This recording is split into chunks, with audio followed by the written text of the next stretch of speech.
여러분 오늘 말씀 제목 한번 읽어주세요. 시작. 나의 산성이신 하나님.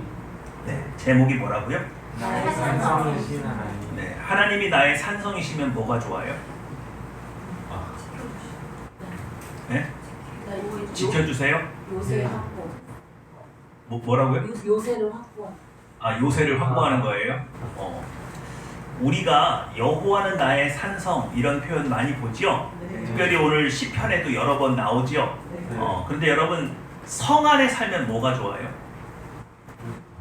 안전하고 외세의 침략으로부터 보호받아요? 그런 의미일까요? 제가 시편 31편 때문에 지난주에 소환당해가지고 하나님 앞에 이렇게 불려갔어요. 가끔 제가 이해를 못하면 하나님께서 저렇게 끌고 가요. 지난 수요일날 얼마나 재밌었냐면 우리 용인에 있는 성경 공부 모임 있잖아요. 네, 우리 오아람 집사님 동생분이신 오승신 집사님도 거기 참석을 하시는데 높은 들 푸른교회에서 집회가 있다는 거예요. 이지용 목사님. 그래서 우리 용인 성경 공부 모임도 한번 다 참석했으면 좋겠다고. 그래서 오전에 약속이 돼가지고 다 거기에 참석하기로 했어요. 그래서 저도 교회에서 일을 좀 보다가 이제 높은 푸른교회로 넘어갔는데 결론적으로는 저만 왔어요. 혼자 목숨? 그 음성에서 올라오신 분들이 올라오다가 길이 너무 막혀서 포기를 했고 어디 우리 또 담당하고 있는 그 정집사님도 청주에서 올라오다가 길이 너무 막혀서 포기를 했고 그래서 결국 그날은 저하고 오승신 집사님 가족하고 뭐 이렇게 같이 예배를 드렸단 말이에요. 근데 제가 이지용 목사님을 참 부러워하고 한편으로 굉장히 존경합니다. 그리고 참 대한민국의 목회자들이 요즘 참 욕을 많이 먹는데 그래도 이렇게 반듯한 목사님 계신 게 참 자랑스럽기도 하고 아직까진 참 다행이다 싶고 제가 이지용 목사님 보면서 부러운 건 뭐냐면 말씀을 너무 잘 해석해요. 그것도 부럽죠. 근데 이지용 목사님이 굉장히 남다른 목사님인 건 뭐냐면 그냥 성경 말씀만 해석하는 데서 끝나는 게 아니라 그 말씀을 하실 때에 하나님의 심정이 어땠는지 그래서 하나님의 마음을 읽어서 하나님의 마음의 그 절절한 감정까지 전할 수 있는 몇 안 되는 목사님이신 것 같아요. 그래서 제가 그날 오래간만에 목회자의 신분을 벗고 평신도처럼 이렇게 앉아서 예배를 드리면서 제가 은혜를 많이 받았어요. 그래서 전수 받아서 하나님께서 오늘 시편 31편 하나를 해석해 주시려고 저를 거기다 이렇게 데리고 가셨어요. 자, 한번 읽어 주실래요? 시작. 신명기를 세상하는 새로운 관점. 자연주의 신학자들과 유일신 신앙을 부정하는 인본주의 학자들에 위해 신명기는 인간의 저작물로 적어도 4개 이상의 성경상 문서를 짧게 한 문서로 문자의 일관성이 없어 모세의 간을 저작물로 인정할 수 없다는 각본이 있음. 네, 그러니까 여러분 우리 합동신학대학원이나 총신이나 이렇게 아직까지도 보수적인 신앙을 가지고 있는 신학대학에서는 이런 거 전혀 주장하지 않고 모세오경을 모세의 저작으로 보고 유일하신 하나님을 우리는 알기 위해서 그걸 들여다보죠. 그런데 이제 장신대나 이렇게 자유주의 신학, 한신대나 이렇게 자유주의 신학이 들어오게 되고 인본주의 사상을 가진 학자들은 이걸 모세의 저작으로 보지 않는 거예요. 모세가 썼다고 해도 혼자 쓴 게 아니고 그때 당시에 여러 가지 이야기들을 이렇게 짜깁기 한 거기 때문에 정말 유일신이 있어서 한 게 아니라 자신의 정치적인 목적이나 종교적인 목적에 의해서 이렇게 막 합성한 자료일 뿐이다. 그렇게 해서 성경을 이렇게 격화시키는 거죠. 그래서 유일신 사상 자체를 부정하게 만드는 거예요. 여러분 왜 모세가 중요하냐면 바로 모세가 우리 인간에게 십계명을 전해준 사람이죠. 그럼 십계명은 왜 중요합니까? 나 외에 다른 신을 있게 하지 말지니라. 그래서 유일신 사상이 있단 말이에요. 그래서 유일신 사상을 깨부수려고 하면 반드시 누구를 꺾어놔야 돼요? 모세를 꺾어놔야 되는 거죠. 그래서 모세는 자유주의 신학자들과 인본주의 학자들에게 항상 공격의 대상이 돼요. 근데 그 중에서도 특별히 신명기의 구조가 일관성이 없다는 거예요. 이 얘기했다 저 얘기했다. 그래서 신명기를 봐라. 이게 무슨 한 사람의 저작이냐. 이거 짜기기가 한 거야. 그러니까 모세가 유일신 사상이라는 것도 여러 신들 중에 그냥 하나 이렇게 끄집어서 한 거지. 그러니까 기독교 너희들 너무 유일신 사상 이렇게 주장하지 마. 이 얘기하고 싶어서 자꾸 모세를 꺾는 거예요. 그래서 가장 많이 공격받는 성경이 무슨 성경이라고요? 모세오경 중에 무슨 성경? 특별히 신명기. 그런데 재밌는 일이 벌어졌습니다.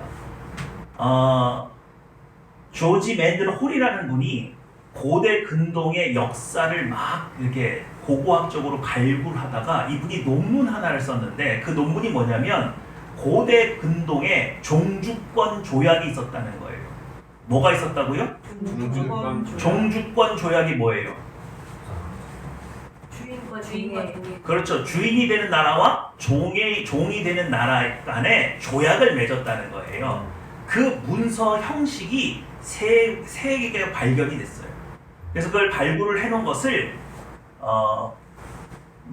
메러디스 클라인이라고 하는 분이 정리를 해가지고 이것을 신명기와 이렇게 대조를 해보니까 신명기가 중구난방 이 얘기했다 저 얘기했다가 아니라 바로 고대 근동의 종주권 조약의 양식과 일치한다라는 것을 발견을 해요. 그러면 모세는 무엇에 맞추어서 신명기를 쓴 게 되는 거예요? 종주권 조약의 형식에 맞춰서 썼을 뿐이에요. 그러니까 이것이 한 사람의 저작물이 아니고 짜깁기 한 거라는 오명을 뭐 할 수 있어요? 벗어날 수 있게 된 거죠. 이해가 되십니까? 저희 보수 신학에서는 신명기 자체를 어떻게 보냐면 모세의 고별 설교 3개를 이어붙인 것으로 그렇게 이해를 해요. 그런데 종주권 조약이라고 하는 이 새로운 문서 양식을 통해서 신명기를 이렇게 보니까 모세는 종주권 조약에 의해서 그 순서에 맞게, 그러니까 한마디로 말해서 계약서를 쓴 거죠. 누구와 누구 사이의 계약서? 하나님과 이스라엘 백성 사이의 계약서를 쓴 것이다. 그러니까 중구난방이 아니다라는 게 이제 증명이 되어서 이런 비난에서 벗어날 수 있게 됐다는 거예요. 이거 별로 안 와닿으시죠? 그렇죠. 저 같은 신학생들이나 좀 뭐 관심이 있는, 근데 이게 어떻게 오늘 본문하고 연관이 되는지 보세요. 자, 한번 읽어볼까요? 시작. 종주권인 제국과 그 제국에 속된 동신국들 사이의 관계를 인정하는 것. 예, 종주국입니다. 그죠? 주인이 되는 나라죠. 그리고 이 주인이 되는 나라를 받드는 나라를 뭐라고 그래요? 동신국. 받들 봉자 신하 신자, 그죠? 그러니까 옛날에 누구하고 우리나라 같으면 어느 나라가 종주국이에요? 중국이죠. 그리고 우리는 동신국이었죠. 어느 시대에? 고려도 그랬고. 아니요, 고려 안 그랬어요. 조선 시대는. 그럼 조선 시대에는 왜 그랬어요?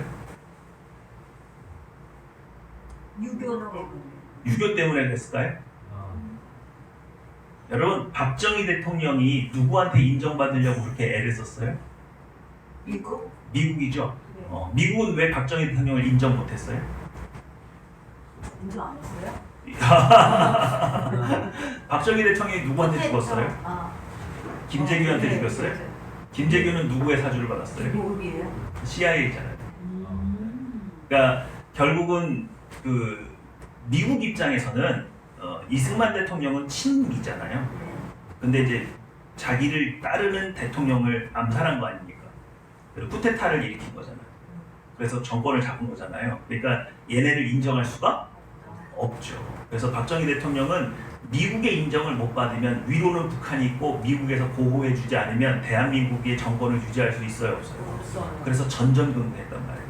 그래서 월남전에 참전하게 된 그 모든 계기도 누구와 친해보려고 마찬가지. 이성계가 위화도 회군을 했죠. 그래서 중국을 떠받드는 왕을 없애고서는 자기가 정권을 잡은 거잖아요. 그러니까 그 왕, 주인 나라가 인정을 해줘야 안 해줘요. 그러면 이제 곧 못 할 수도 있어요. 전쟁이 일어날 수도 있잖아요. 그게 어려운 거예요. 그래서 납작 엎드려서 주인으로 떠받들어서 인정받아야 자신의 정체성이 유지가 되는 거죠. 이해가 되세요? 근데 고려 뭐 백제 신라 이때만 해도 별로 중국하고 그렇게 막 조인 이렇게는 안 했단 말이에요.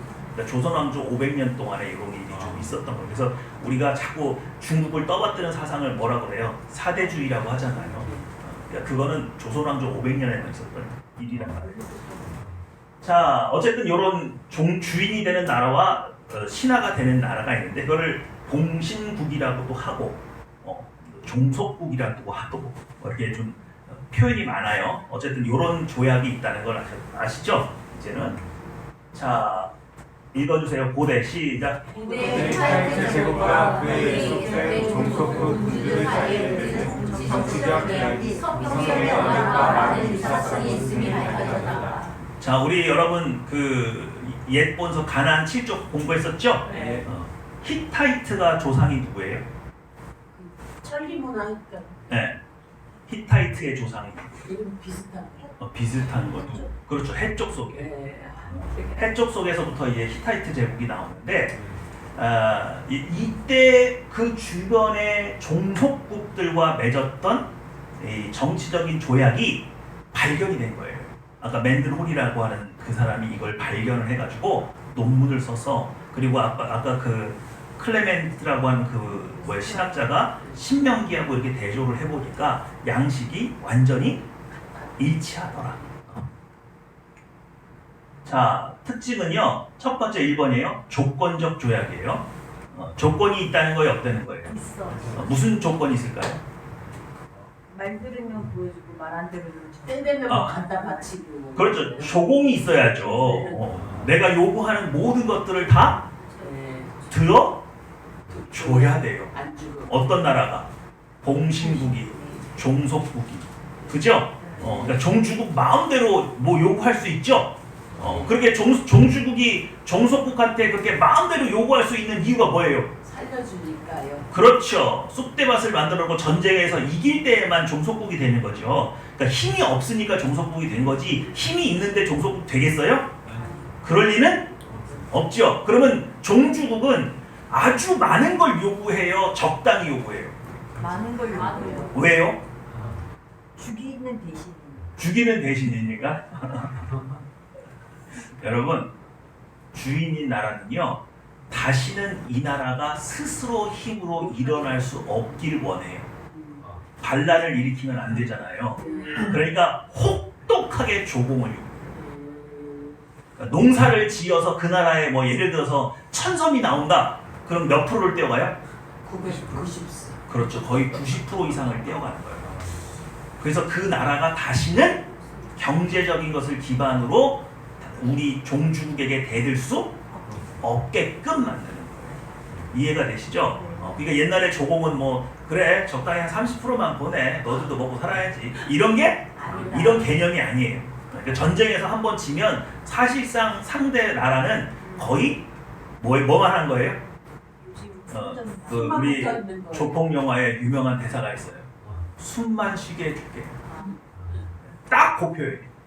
이해가 되시죠? 그래서 전쟁을 해가지고 지게 되면은 정말 이게 다시 일어나기가 힘들단 말이에요.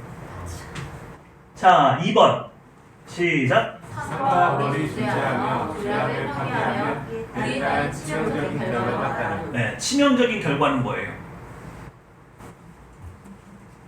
본인만 죽는 게 아니고 네. 보는 데서 처자식에 뭐 네, 다 그렇죠. 이제 뭐 왕자들은 다 볼모로 잡아가고 보험 들어놓죠. 그리고 이제 그 나라의 여자들 다 잡아가고 이제 남자들 노동력만 남겨놔서 거기서 일반하고 모든 건 다 받아가고 그렇죠. 그래서 숨만 정말 쉬게 해주는 그런 치명적인 결과가 옵니다. 자, 3번 자신의 사 유익과 상관없이 반드시 이해해야 반드시 뭐 해야 돼요? 아 이거 너무 이거 도저히 살 수가 없어요. 막 그렇게 하소연한다고 해서 들어줘요, 안 들어줘요? 안 들어주잖아요. 이 종주권 조약의 대표적으로 보여주는 장면이 뭐냐면 모세가 이스라엘 백성들을 데리고 나가겠다고 파라오를 만나죠. 그랬더니 파라오가 뭐라 그래요? 나가라 그래요? 뭐라 그랬어요? 애들 니들이 노역이 뭐 살만한가 보지? 앞으로 벽돌도 니네가 직접 구워. 그래서 노역이 어떻게 됐어요? 더 세지죠. 근데 거기에 대해서 부당하다고 말한다고 해서 봐줘요, 안 봐줘요? 안 봐줘요. 그렇다고 공사 기간 더 늘려줘요? 아니요. 아니죠. 니들이 알아서 해요. 그리고 그 결과가 나오지 않으면 무자비하게 치명적인 결과를 맞이할 수밖에 없게. 그래서 이 조약은 사실은 일방적인 거죠. 그리고 누구를 위한 조약이에요? 종주국을 위한 조약이지 종속국을 위한 조약은 아니다. 자, 공통점이 있어요. 모든 종주권 조약의 동서고금을 막론하고 공통점이 있습니다. 세 가지. 시작. 바꿀 수 없다. 신전에서 보관한다. 반드시 지키라. 이거 재밌게 신전에서 꼭 보관을 해요. 신전에서. 여러분 그 10계명이 하나님께서 어디다 새겨주셨어요? 돌판. 돌판 몇 개? 2개. 왜 2개나 썼어요? 모자랐어. 10계명이 너무 길어가지고 돌판 하나에 쓸 수 없어가지고 여러분 우리 부동산 계약서 몇 개 작성해요? 두 개 작성하죠? 갑지 을지예요. 그래서 2개예요? 3개예요? 2개. 2개예요? 부동산에서는 안 해. 보관 이제 안 해줘요? 옛날에 했는데. 하여튼 그 각자 보관하게 돼 있잖아요. 그 우리가 언약궤라고 하잖아요. 그게 왜 이름이 언약궤예요? 그렇죠. 거기에 10계명 두 돌판을 넣었으니까. 그러니까 학자들은 뭐라고 생각하냐면 왜 10계명이 2개의 돌판으로 돼 있냐? 우리가 성경을 보면 왜 두 쪽으로 돼 있어요? 1계명부터 4계명은 하나님과 나 사이의 계명이고 5계명부터 10계명까지는 우리 서로 위해서 같이 사람과 사람을 위한 계명이잖아요. 그래서 이렇게 나눠서 썼을까요? 못 봐서 모르겠어. 못 봐서 모르겠죠. 그래서 학자들이 추정하건데 이게 똑같은 게 두 판일 가능성이 높다. 이해가 되세요? 그래서 하나님도 머무시고 우리도 예배하러 가는 곳 거기가 어디예요? 성전이잖아요. 그래서 성전에다 보관했다. 그래서 똑같은 치 새긴 거를 2개를 서로 계약서기 때문에 그것을 그렇게 보관했을 가능성이 있다. 신학자들은 그렇게 생각을 합니다. 자, 그래서 고대 근동의 종주권 조약 형식과 신명기를 이렇게 비교를 해보니까 1번이 전문이거든요. 그랬더니 신명기 1장 1절에서 5절 그리고 역사적 서원 그래서 이렇게 쭉쭉 읽어볼까요? 일반 규정 그 다음에 특별 규정이죠. 특별 규정이라는 건 세부 사항이에요. 그리고 그 다음에 뭐예요?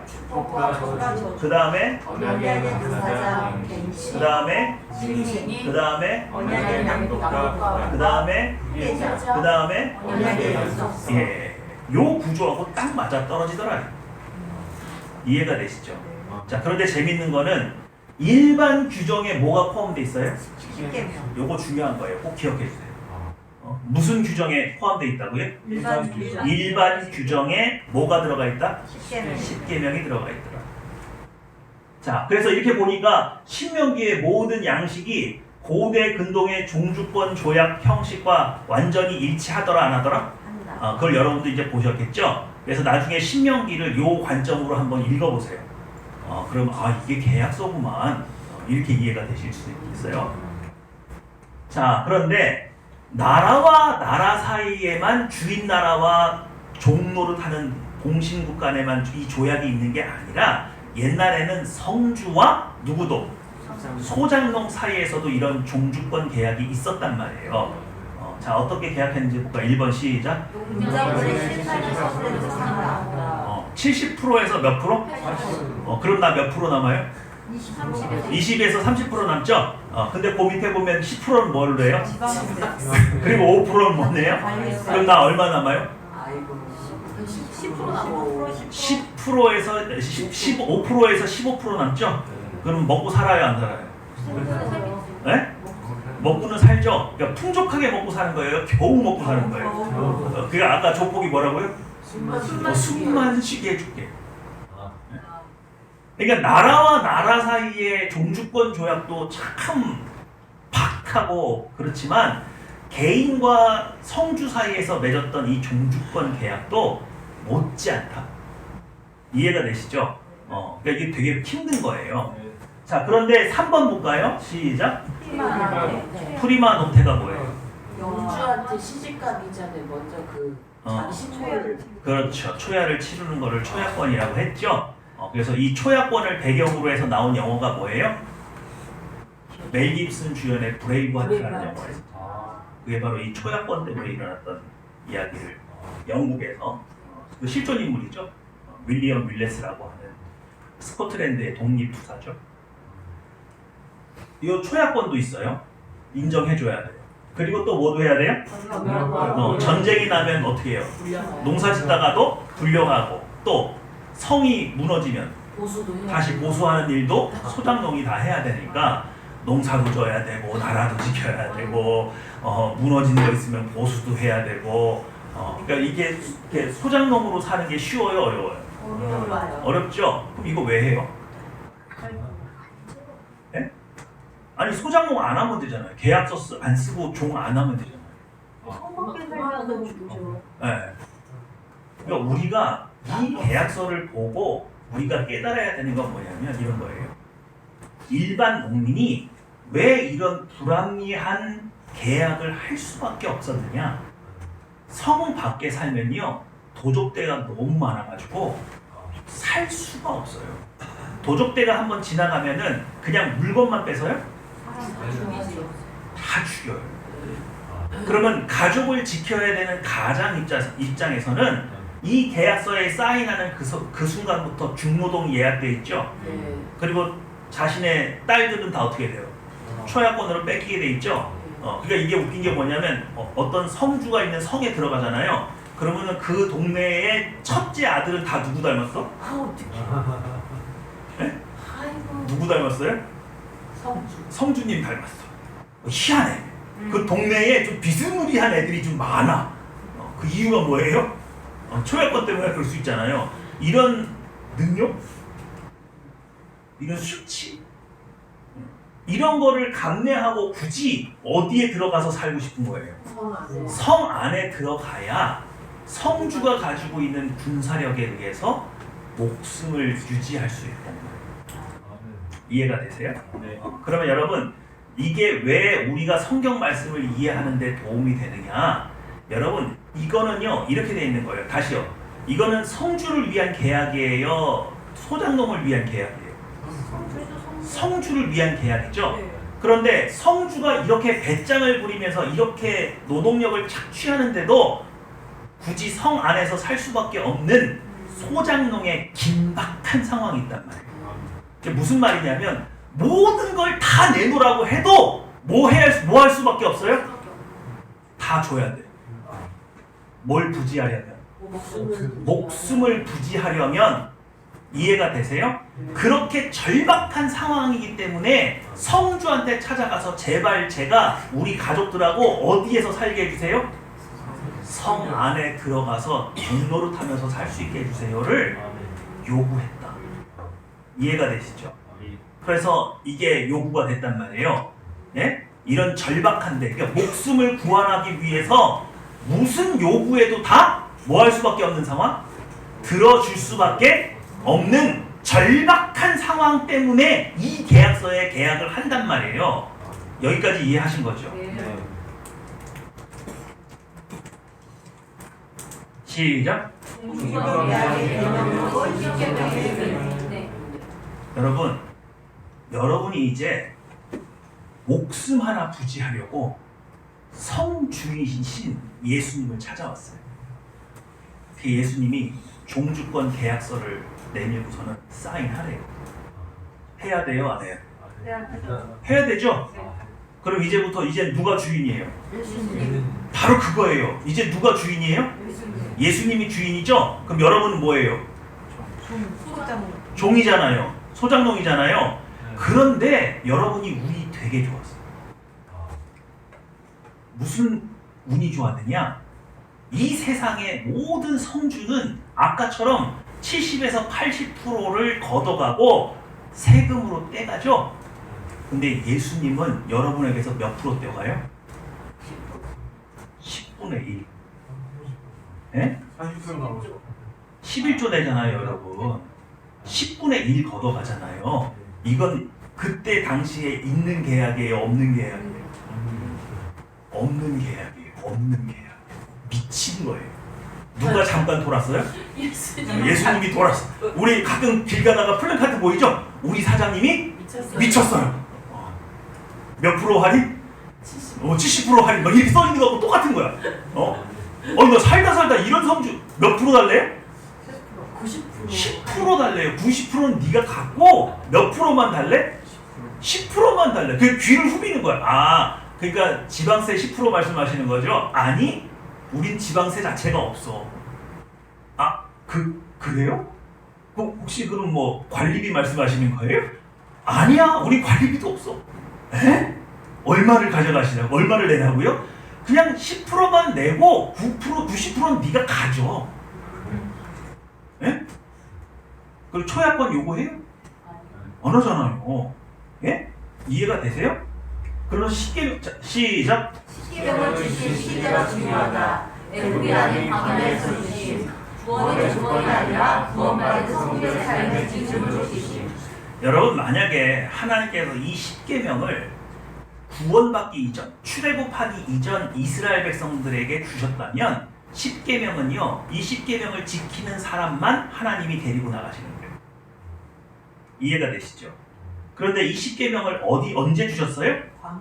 광야에서 주셨단 말이에요. 시내산에서, 호렙산에서 주셨단 말이에요. 그러니까 이 시내산에서 주셨다는 얘기는 이것이 구원의 조건이 아니라 구원받은 이후의 삶에 대한 뭐가 되는 거예요? 기준이 되는 거예요. 이해가 되시죠? 네. 무슨 말이냐? 성주가 이렇게 말을 하는 거예요. 세금은 10%만 내. 근데 우리 성 안에서 살려면 이 10가지 계약을 준수해야 돼. 그죠? 그러면서 이 신이 우리에게 뭘 요구해요? 누구만 섬겨라? 하나님만. 하나님만 섬겨라. 그리고 우상을 만들어라, 만들지 마라? 만들지 마라. 만들지 마라. 그리고 제발 뭐 해라? 안식일에 뭐 해라? 다른 소장놈들은 쉬는 거예요, 안 쉬는 거예요? 못 쉬죠? 근데 하나님 믿는 소장농은 며칠에 한 번 쉬래요? 일주일에 한 번을 쉬래요. 네? 세금은 몇 프로만 내고? 10%만 내고 일주일에 하루는 뭐 하래? 쉬래. 그리고 부모를 뭐 하래? 공경하래. 그리고 서로 빼앗으면 된대, 안 된대? 남의 이웃의 뭐 됨을 탐내지 말라고 그러죠? 그리고 뭐 하지 말래요? 제발 살인하지 말고, 거짓 증거하지 말고, 간음하지 말고. 이런 성주를 본 적이 있어요? 그러니까 우리가 이 종주권 계약이 무엇이었는지, 이때 당시에 여호와 하나님을 나의 산성이라고 고백하는 게 뭘 의미하는지를 우리는 모르는 거예요. 성 밖에 있으면 무조건 죽어요. 도적대가 와서 다 쓸어가요. 그래서 너무 절박하게 성주를 찾아가서 문을 두드리면서 어떤 계약도 좋다. 나에게서 소득의 80%를 떼어가도 좋고, 그나마 남아있는 거에서 지방세를 10% 내라면 내겠고, 관리세를 또 빼다간다면 또 빼서가라. 뭘 해도 내가 다 들어줄게. 다만 우리 가족 어디에서만 살게 해주세요?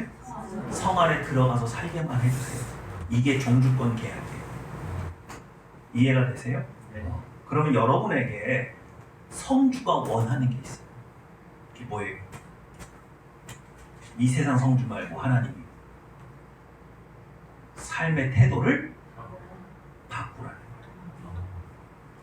여러분, 이미 이 계약을 쓰는 당사자는 하나님에게 뭔가를 조건으로 내걸 수 있는 상황이에요. 무조건 하라는 대로 다 받아줄 수밖에 없는 상황이에요. 다 받아줄 수밖에 없는 상황이죠.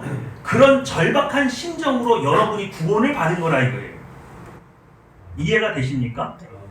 그래서 이 주인이 여러분에게 뭘 요구해도 아이 그럼요 그냥 뭐 살아서 숨만 쉬게 해주면 제가 감사하죠. 이런 입장에서 하나님이 우리에게 요구하신 것이 내 부모를 공경하고 안식일을 거룩히 지키고 싸우지 말고 다투지 말고 거짓말하지 말고 남의 것 탐하지 말고 새로운 삶의 기준을 우리에게 주시면서 네가 그렇게 절박한 상황에서 내가 구원해 줄 테니 나의 기준을 받아들이고 내 기준으로만 살겠다고만 약속해요. 그러면 내가 성공한다. 이해가 되십니까? 네. 그런 절박함이 묻어있는 표현이 여호와는 나의 산성이에요. 이해가 되세요? 정말 나를 구원할 수 있는 것은 저 성에 들어가는 것밖에 없다. 그래서 그 성에 들어가기 위해서 모든 것을 다 버리라고 하면 모든 것 다 버리고 모든 것 내놓으라고 그러면 다 내놓을 각오로 들어가는 곳. 그게 산성이에요. 그런데 그 성에 들어가기만 하면 사는 거죠. 그런데 운 좋게도 여러분은 진실한 성주를 만나서 열에 하나만 바치라고 하고 일주일에 하루는 꼭 쉬라고 얘기하고, 그죠? 그게 어려워요? 그게 어려워요? 안 어렵죠? 근데 그게 어렵다고 느껴지는 이유는 뭐예요? 안절박하고 죽음이 나에게 임박해온 걸 전혀 못 느끼고 나는 아직도 성주하고 조건을 아직 딜을 하고 있는 거예요. 아니 50%. 에이 뭐 나도 먹고 살아야지. 아직 뭐 한 거예요? 살만한 거예요. 살만해서 성주하고 딜을 하고 있는 거예요. 그리고 그 성에 들어왔는데도 옛날에 나 혼자 살았던 그 삶의 기준을 버리지 못하고 있는 모습. 그러면 이 성에 합당해요? 합당하지 않아요? 그런 사람은 이 성에 합당하지가 않다. 이스라엘 백성이 하나님과 이 조약을 맺을 때 이 당시 상황은 광야입니다. 여기서 만약에 하나님이 너희 안 받아, 그럼 어떻게 되는 거예요? 다 죽는 거예요. 그렇게 하나님께서 우리를 절박한 상황으로 끌고 나오셔서 그래서 말도 안 되는 계약을 하는 게 아니라 오히려 종속자에게 너무 유리한 조건으로 계약을 맺으셨다. 이해가 되세요? 네. 이 세상 사람들이 지금 스스로 죽어가고 있다는 사실을 알아요? 몰라요? 몰라요. 어제도 장례식 갔다 오고 내일도 장례식 갈 거죠? 그런데 항상 그건 남의 장례식이잖아요. 내가 오늘 어떻게 될 거라고, 나에게 죽음이 버적버적 다가오고 오고 있다고 생각해요? 못해요? 그걸 못하는 거예요. 그럼 어떤 사람만 찾아와요? 하나님 앞에? 절박한 사람. 진짜 현실을 깨닫고 절박한 사람만, 죽음 앞에 너무도 절박한 사람만 누구를 붙잡는 거예요? 하나님을 붙잡는 거예요. 모든 조건 다 내려놓습니다. 그냥 살려만 주세요. 바로 그게 성경에서 신명기가 우리와 맺은 종주권 계약이에요. 이해가 되시죠? 예. 그러니까 오늘 여러분이 시편 31편을 읽는데 1절 읽어보세요. 1절입니다. 시작. 여호와여 내가 주께 피하오니 나를 영원히 부끄럽게 하지 마시고 주의 공의로 나를 건지소서. 지금 다윗은 피할 다른 방법이 있는 거예요, 없는 거예요? 없어요. 지금 내 대적들 사이에서 나를 구원할 수 있는 거, 내가 피할 수 있는 거 누구밖에 없다? 주님밖에 없다. 근데 주님이 성문만 열어주면 나는 뭐 할 수 있다?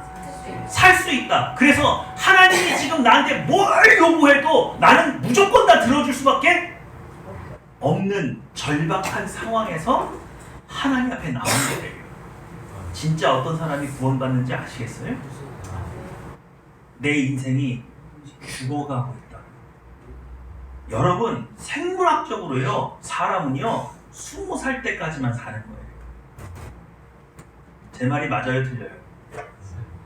제 말이 맞아요, 틀려요? 잘 모르겠어요? 노화가 20살 때부터 일어난단 말이에요. 그러니까 여러분은 20살 때까지만 사는 거고 20살 이후부터 뭐 하러 가는 거예요? 죽어가는 거예요. 하나하나 체력이 다르잖아요. 네? 50줄 넘어가니까 느끼더만. 한 해 한 해 막 이게 막 체력이라고 하는 게 있었나 싶고 막 지금 이렇게 체력이 빠지는 속도로 가면은 60세 이상 도저히 걸어갈 수가 있나 싶고 옛날에 그 쓰던 그 힘은 다 어디 갔는지 모르겠고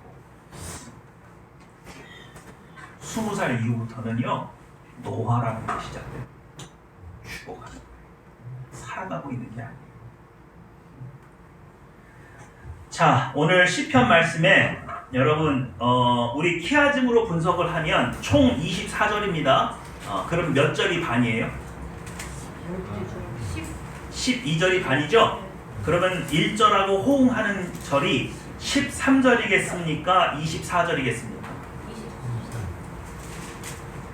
1절하고 호응하는 게 13절이에요? 24절이에요? 24절이에요? 자, 우리 1절 있고 24절 한번 읽어볼게요. 시작! 여호와 내가 주께 피하오니 나를 영에 부끄럽게 하지 마시고 주의 종인 나를 부르소서. 여호와를 바라보라 응하고 담대하라. 그러면 1절하고 13절 읽어볼까요? 1절 13절 시작! 여호와여 내가 주께 피하오니 나를 영원히 부끄럽게 하지 마시고 주의 종인 나를 부르소서. 내가 그들의 영광을 들었으므로 사방에 물어보러 가려하리이다. 그들이 나를 시험할 때에 의논할 때에 내 생명을 빼앗기로 하리이다. 자, 13절하고 맞아요? 24절하고 맞아요? 13절 13절하고 호응이 되는 거예요. 이해가 되시죠? 그러니까 시편 32편을 여러분이 제대로 읽으시려면 1절 있고 13절 있고 그 다음에 2절 있고 14절을 읽어가면서 대조해서 보는 거죠. 그러니까 1절은 뭘 표현하고 있느냐? 내가 죽게 피할 수밖에 없는 절박한 상황이 뭐냐? 그게 13절에 나오는 거예요. 한둘이 아니죠? 무리의 비방을 들었으므로 사방이 두려움으로 감싸였나요? 그죠? 나를 죽이겠다는 사람이 너무 많죠? 네. 그들이 나를 치려고 함께 의논할 때 내 생명을 빼앗기로 꾀하였나이다. 그러니까 나는 이미 무슨 목숨이에요? 죽은 목숨이에요. 누구밖에 나를 살릴 자가 없다? 주님밖에 없다. 그러니까 주님이 지금 나한테 뭘 요구해도 나는 뭐 할 수밖에 없는 상황이다? 들어줄 수밖에 없는 상황이에요. 그래서 2절로 넘어가 볼까요? 2절 시작! 내게 귀를 기울여 듣고 보시고 내게 견고한 바위와 구원하는 산성이 되소서. 구원하는 산성이 되소서.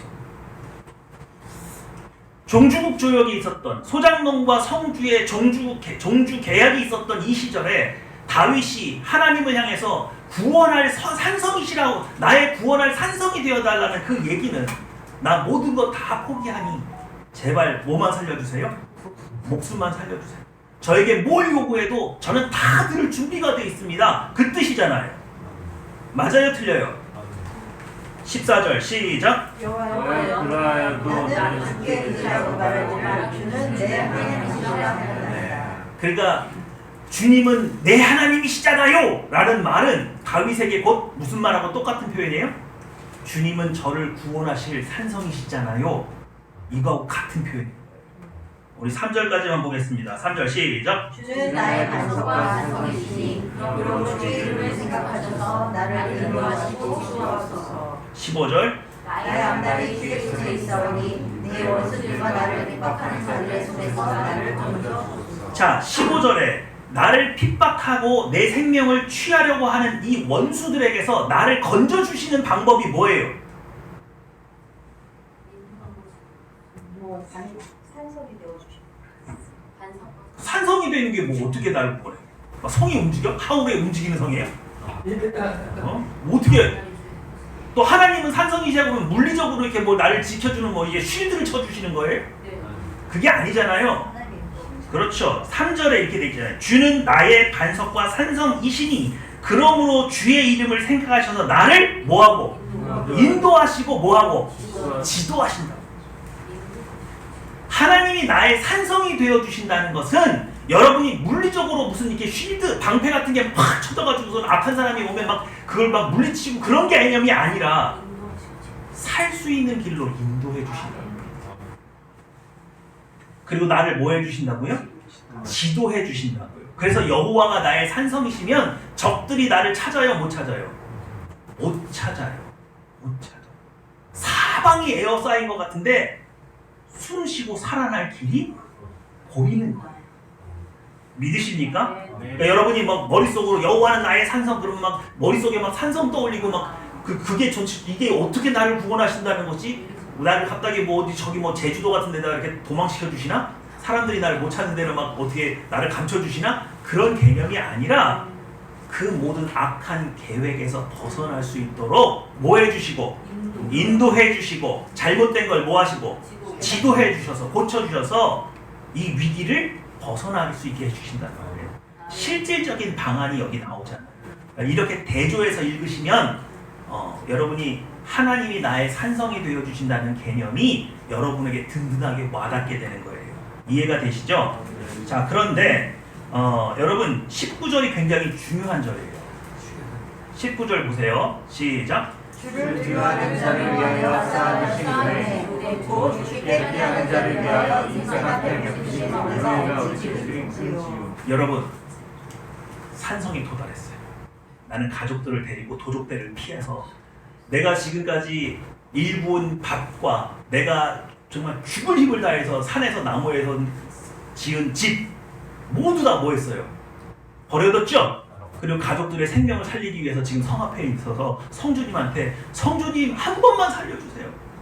그래서 성주님 문 열어주셔서 저희 가족들을 보호해 주시면 제가 평생도록 농사 지은 거 다 드리겠습니다. 지금 그러고 있는 거잖아요. 그래서 예수님이라는 성주인이 문을 열어줘서 들어갔어요. 들어갔더니 몇 프로 내놓으래요? 나를 위해서 쌓아놓은 은혜가 이렇게 많은 줄 몰랐더라. 예? 그냥 나는 여호와 하나님이 나의 산성이 되어서 내 목숨만 살려주셨으면 좋겠어요. 정말 제발 한 번만 살려주세요. 이런 심정으로 왔는데 들어와 보니까 너무너무너무 좋은 거예요. 나에게 뭘 베풀어 주신다고요? 나를 위해서 쌓아두신 은혜를 맛보는 곳이 어디예요? 하나님이 나의 산성이 되어 주실 때. 그런데 문제는 아까 그 산성에서 뭘 주신다고요? 우리한테? 십계명을 주신다고 했죠? 그러니까 여러분이 그 산성에서 이 은혜를 누리려면 이제 누구의 기준을 버리고 내 기준을 뭐하고 좀 버리고 누구의 기준으로 성주인의 기준으로 살면 이 모든 은혜를 다 준다는 거예요. 머리가 될지언정 꼬리가 되지 않고 뭐 이런 있잖아요. 성경에서 말하는 이해가 되시죠? 자, 그리고 우리 몇 절입니까? 이제 21절 읽고 시작. 여호와를 찬송할지어다. 경관성에서 그의 놀라운 사랑을 내게 보이셨습니다. 그 성 안에 갔더니 나를 위해서 쌓아둔 은혜만 있는 게 아니라 뭐가 보였어요? 사랑이 있더라. 사랑. 성주가 소장농을 사랑하는 거 봤어요? 그 사랑이 이루어지는 거 봤어요? 이런 성주는 없더라. 그래서 여러분 다윗은요 매번 생명의 위기 상황 속에서 누구를 산성 삼아서 여호와 하나님을 나의 산성 삼았고 그리고 그 산성에 들어가기 위해서는 나의 기준을 다 뭐하고 나의 삶의 태도를 뭐하고 다 버리고 그 성주가 제시한 삶의 태도를 받아들였더니 그곳에는 내가 성 밖에서는 누릴 수 없는 어마어마한 은혜가 있었을 뿐만 아니라 그의 사랑이 머무르고 있더라. 그래서 그 다음부터는 이 성 떠나라고 해도 내가 가는 거예요, 안 가는 거예요? 나는 이제 못 나간다. 절대 못 가죠. 나는 이제 뭐 할 때까지 여기 있을 거야? 죽을 이제 나가라고 해도 내가 바짓가랑이 붙들고 이제 나 안 나간다. 그런 절절한 마음. 그런데 여러분 하나님이 왜 꼭 우리를 이렇게 절박한 상황에서 계약을 맺으시냐? 이스라엘 백성을 광야 마실 것도 먹을 것도 없고 그래서 하나님을 의지하는 것 외에 정말 다른 방법이 없는 그곳에 가서야 왜 우리하고 그때서야 우리를 받아주시냐고요. 마치 그건 이거 똑같은 거죠. 여러분 물놀이 가면 꼭 물에 빠지는 사람 있어요 없어요? 있어요. 구조 요원 있어요 없어요? 있어요. 구조 요원이 빨리 가요 천천히 가요? 천천히 가요. 여러분 아침에 제가 유튜브를 봤는데 터널에서 차가 3중 추돌이 났어요. 근데 중간에 있는 차에서 불이 나. 터널 안에서 불 나면 어떻게 돼요? 대형 사고로 번질 수 있잖아요. 우리 저번에도 터널에서 대형 사고 나서 많은 사람들 죽었잖아요. 근데요, 그 세 번째 차에 추돌된 그 차에서 내린 차주가 너무 태연하게 걸어서 오는 거예요. 설렁. 보셨어요? 보셨어요? 봤어요. 이 양반이 누구냐? 소방서 팀장이에요. 마침 휴가 가고 있었어. 근데 이분의 차에는 뭐가 있어? 소화기가 있어. 그냥 불이 막 붙어 타고 있는데도 확 뛰어가지고 가는 게 아니라 소화기 이렇게 들고 이렇게 너무 여유롭게. 그래서 그 기사의 단어가 이 사람 왜 이렇게 여유가 있어? 뭐 이게 왜 이렇게 여유가 있지? 뭐 이런 자신이 있으니까, 그죠? 자기는 이 불을 어떻게 해요? 다룰 줄 알죠. 다룰 줄 알잖아요. 그러니까 막 저기서 막 사람이 물에 빠져 살려주세요, 살려주세요. 그래도 베테랑 구조 요원은 빨리 들어가는 거예요, 천천히 들어가는 거예요. 힘 빠질 때까지. 힘 빠지는 걸 이렇게 봐가면서 그래, 물 5모금 먹었네, 10모금만 더 먹으면 들어가면 되겠다. 이렇게 해서 천천히 가는 거지. 거긴데 막 가족들은 어때? 애타잖아요. 그러니까 뭐 준비 운동도 안 하고 그냥 무조건 뭐 하는 거야? 구하려고 들어가서 같이 죽는 경우 너무 많잖아요. 맞아요. 그렇잖아요. 능력 있는 사람은 그렇게 안 해요. 천천히 가요. 그때에 뭐 하는 거예요? 구해야 나도 안 다치고 여기도 안 다치고. 왜 광야에서 신명기의 종주권 계약을 통해서 우리를 구원하십니까? 우리는요, 이 세상에 가진 게 너무 많아서 놓지를 않아, 놓지를. 하나님의 백성으로, 새 백성으로 살기에는 너무 많은 다른 하나님 나라에 합당하지 않은 가치관과 기준이 너무 많아. 그래서 그걸 다 뭐 할 때? 버릴 때. 버릴 때. 그래서 이제 정말로 성 안에 뭐 할 수 있을 때? 받아들일 수 있어서 성 안에 쌓아놓은 그 모든 은혜를 누릴 수 있는 그 시점. 그 시점이 어떤 때예요? 정말 여러분이 뭐 할 것 같을 때? 죽을 것 같을 때. 꼴딱꼴딱 넘어가는 때.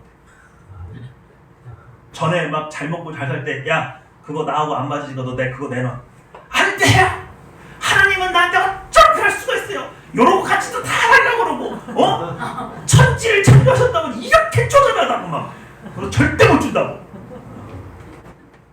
근데 이제 먹을 것 많으니까 없으면 어떻게 돼요? 이게 무슨 의미가 있어요? 아니 가져가세요. 마치 자기는 그런 거 고집 부린 적이 한 번도 없었던 사람인 것처럼 그냥 뭐만 해주시면 목숨만 살려만 주시면, 그죠? 이 종주권 계약을 통해서 이건 세상 사람들이나 하는 거잖아요. 세상 사람들이 다른 누군가를 착취하고 짓밟고 다시는 일어서지 못하게 하기 위해서 계약하는 거잖아요. 그런데 하나님께서 이 계약을 통해서 우리를 구원하시는 이유가 뭐냐 이거예요. 새 사람이 되기 위해서는 버려야 될 게 많아요. 버려야 될 게 많아요. 여러분, 오늘 시편 31편을 여러분이 읽으면서 무엇을 봐야 합니까? 다윗이 뭐가 대단해요? 하나님 앞에 주는 나의 산성이시지 않습니까? 주는 내 하나님이시지 않습니까? 이렇게 말하면 하나님이 갑자기 산성문을 확 열어요. 너는 조금 더 있어야겠다. 너 오늘 잘됐다. 너 요참에 너 전에 너가 요거 안 버렸지? 너 요거 버릴 때까지 내가 성문 안 열어준다. 이게 아니잖아요. 하나님이 다윗이 하나님 문에서 여호와는 나의 산성이라고 외치면 하늘 문이 열려요, 안 열려요? 열려요. 그냥 열려요. 왜? 왜? 다윗은 하나님 앞에 어떤 것도 감추인 것도 없고 붙들고 있는 것도 없고 하나님 나라에 합당한 기준을 가지고 있고 그거 외에 다른 기준은 애진영이 다 뭐 했어요? 버렸어요.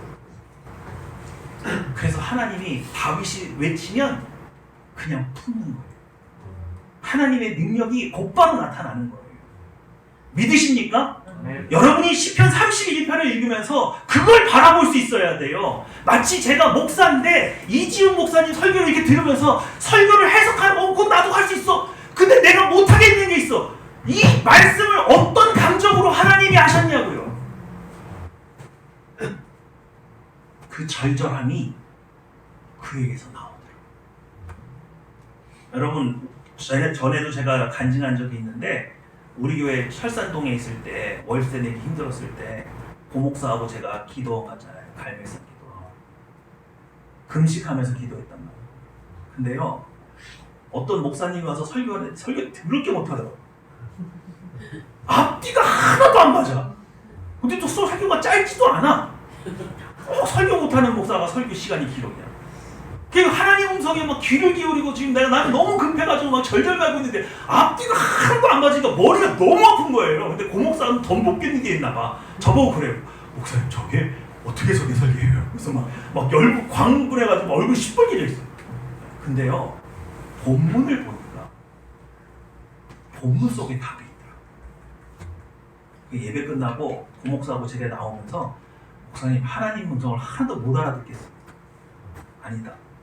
저 목사가 설교는 더럽게 못하는지 모르겠지만 말씀은 제대로 받아가지고 그래서 제가 그 말씀을 보니까 해결해 주신다는 거예요. 그리고 2시간 만에 전화가 왔어요. 해결됐다.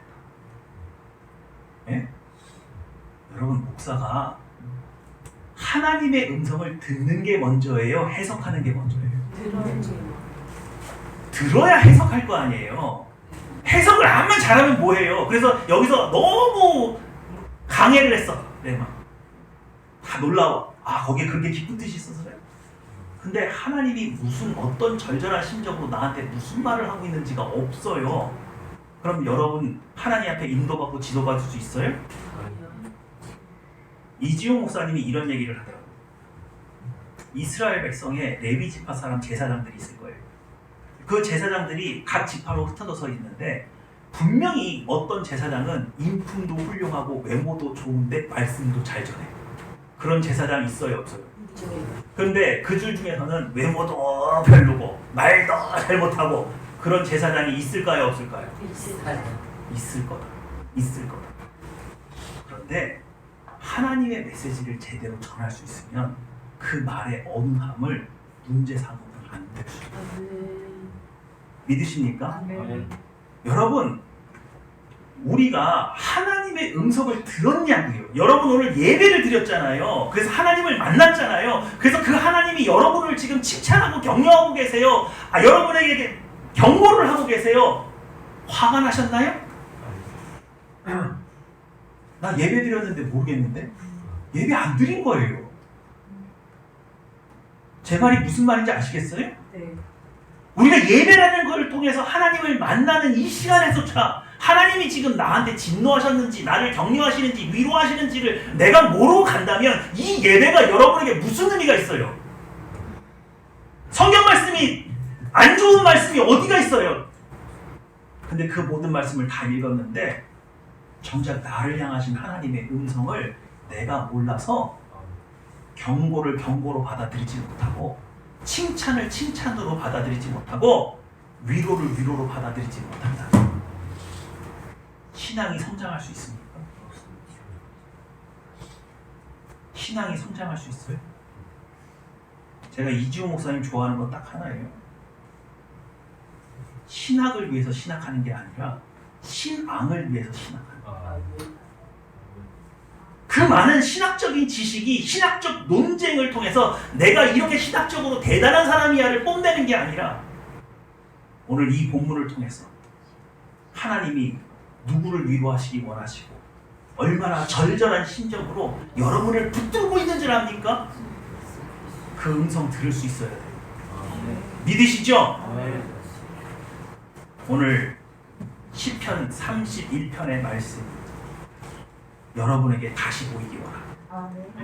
그리고 오늘 다윗이 누리고 있는 여호와 하나님이 나의 산성이 되어주셨을 때 헤아릴 수 없는 나를 위해서 쌓아두신 그 은혜를 여러분이 맛보지 못했다면 여러분은 산성에 못 들어간 거예요. 왜 못 들어갔어요? 내가 아직도 너무 많은 걸 가지고 있어. 내가 도저히 저 성 안에 살 수 있는 가치관을 가지고 있지 않은 거죠. 오늘 내가 왜 이 평안을 누리지 못하고 내가 왜 이 성 안에 있으면서도 하나님의 은혜를 맛보지 못하고 오늘 시편 31편 21절에 기록되어 있는 여호와를 찬송할지어다 견고한 성에서 그의 놀라운 사랑을 내게 보이셨음이로다. 나는 하나님의 사랑이 느껴지지 않는데 그렇다면 나는 무언가를 아직도 버리지 못해서 나는 아직도 죽음으로 향하고 가고 있으면서도 절박하지 않아서 하나님을 산성으로 찾지도 의지하지도 못하고 있는 거죠. 그걸 보시라고요. 나는 산성에 있냐고요. 나도 다윗처럼 여호와 하나님이 나의 산성이라고 고백할 수 있냔 말이에요. 그래서 어떤 위기가 와도 주님이 나의 산성이 되어주시므로 나는 평안하고, 모든 사람들이 야 너는 이제 꼼짝없이 죽게 생겼다 조롱할 때에도 나는 하나님의 인도하심을 받고 지도하심을 받아서 그걸 뚫고 나오는 거예요. 믿으십니까? 이 은혜를 여러분이 누리셔야 돼요. 자, 마지막 보겠습니다. 시작. 여호와는 나의 여러분의 산성이 되십니까? 시작. 해석이 되지 않는다면 해석의 기준을 바꾸라. 여러분, 신앙생활 하다 보면요 의분이 있는 분이 있어요. 근데 의분이 진짜 하나님에게로부터 온 의분인지 내 기준에 합당하지 않아서 나오는 의분인지 그게 분간이 안 될 때가 있단 말이에요. 여기 뭐라고 됐어요? 빨간 글씨로? 해석이 되지 않는다면 뭘 바꿔라? 해석의 기준을 바꾸라고 그랬죠? 이게 무슨 말이냐? 여러분, 이 세상은 권선징악이 모든 세상을 지배합니까? 아니요. 모든 경우에 권선징악이 맞아요? 아니요. 아니죠. 영화나 이런 데서 권선징악이 나타나면 기분은 좋지. 그러나 실제로 인간 모든 세상의 만사가 이 권선징악이라고 하는 기준으로 해석이 돼요, 안 돼요? 안 돼요. 안 되죠? 그럼 권선징악은 모든 인생을 포함할 수 있는 기준이 아니에요. 아니에요. 근데 의분이 왜 일어나냐고요? 성경 말씀을 기준으로 해서 나는 의분이에요, 내 의분이에요? 내 의분이에요, 내 의씨. 마음에 안 들어. 저게 말이야. 근데 이 권선징악의 기준으로 하면 나는 의인이에요? 아닙니다. 나는 죄 안 져요? 그럼 이 권선징악의 기준에 의하면 여러분들도 대부분 다 처단돼야 돼. 맞아요, 틀려요? 맞아요. 이 권선징악이라는 거는 항상 누구한테만 관대해? 나한테만 관대해, 나한테만. 이해가 되세요? 그럼 이 기준은 뭐 해야 돼요? 버려야죠. 버려야 합당하지 않은 의분이 없죠. 그래서 하나님 도성 안에 사시려면 이거 가지고 들어와야 돼요, 버려야 돼요? 버려야 돼요. 버려야 돼요. 버리세요. 혼자 의로운 척 하지 마시라고. 나는 실수 안 해요? 나는 욕 안 해요? 나는 남한테 잘못 안 해요? 근데 그 사람이 권선징악이라고 해서 나를 두들겨 패면 그럼 내가 지금까지 살았겠어요? 그거 아니잖아요. 우리가 지금까지 여기 있었던 건 다 은혜예요, 은혜. 믿으십니까? 은혜라는 기준이 지금까지 나를 여기에 보존케 했던 것이지, 하나님의 놀라운 공의의 잣대로 여러분을 평가하거나 나를 평가했으면 여기에서 오늘 예배드릴 수 있는 사람은 아무도 없어요. 오직 이 하나님의 산성 안에 사시는 여러분은 여러분보다 부족한 사람 볼 때에는 뭐라고 생각하셔야 되냐? 하나님, 저에게 베푸셨던 그 은혜를 저 사람에게도 베푸셨습니다. 그럼 저 사람이 제 모습이 됐어요. 정죄하고 비판하기보다 그에게 뭘 베풀어 주십니까? 은혜를 베풀어 달라고 요청하는 거예요. 이게 바로 하나님의 도성의 성격이에요. 하나님의 도성은 은혜가 기준이고 은혜가 넘치고 여러분을 위해서 쌓아둔 은혜가 있는 땅이고 오직 하나님의 사랑으로 감격하는 곳인 줄 여러분이 믿으시고, 오늘 여러분이 나는 지금 먹고 사는 거 괜찮고 아무 건강도 문제가 없고 사업도 잘 되고 아무것도 없는데, 아니요. 여러분은 다윗만큼 절박한 심정으로 하나님, 제가 오늘 이 은혜를 누릴 수가 없고 오늘 예배를 드렸는데 하나님의 음성을 모르겠고 하나님을 대면하는 것이 아니라면 제가 산성에 들어간 것이 아닌 이 산성에 들어갈 수 있는 은혜를 허락해 주십시오. 제가 뭘 버려야 하나님 도성에 들어가서 참된 평화와 은혜를 누릴 수 있습니까? 여러분이 참된 평화와 은혜 가운데 들어가시기를 주님의 이름으로 축원합니다. 네. 기도하겠습니다.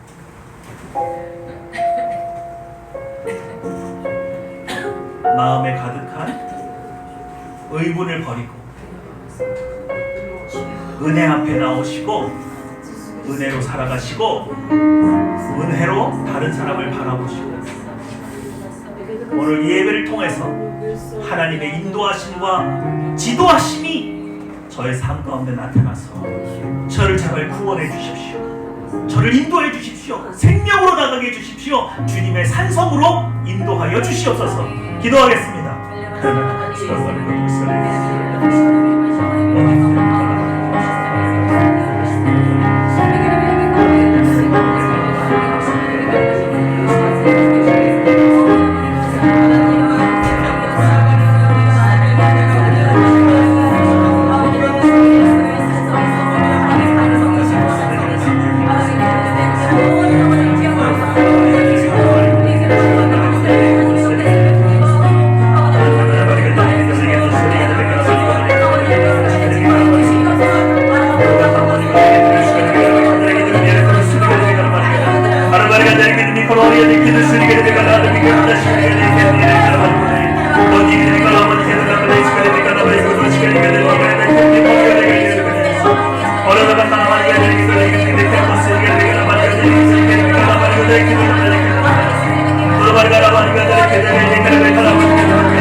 사랑과 인자가 충만하신 아버지, 아버지께서 우리를 그 척박한 광야로 내모신 하나님의 거룩한 산성에 우리를 들이시기 위함이 아닙니까? 우리의 건강을 치시든 우리의 경제적인 여건을 치시든 우리의 모든 인간관계를 끊으시든 그 모든 것은 하나님의 나라에 우리를 들여보내시기 위해서 우리로 그 합당하지 못한 모든 것들을 다 버리게 하심이 아닙니까? 우리 힘쓰지 않게 해주세요. 그 도성을 향하여서 하나님의 은혜가 쌓인 그 땅에 들어가기 위하여서 합당하지 못한 작은 어떤 모습이라도 우리 버릴 수 있기 원합니다. 그래서 오늘 다윗 왕이 누렸던 그 어려운 상황마다 하나님께서 산성문을 여시고 그를 지키시고 보호해 주셨던 그 놀라운 은혜가 우리 안에도 머물기 원합니다. 하늘평화 교회를 받아 주시옵소서. 감사 기도드리며 내 주 예수님의 이름으로 기도했습니다.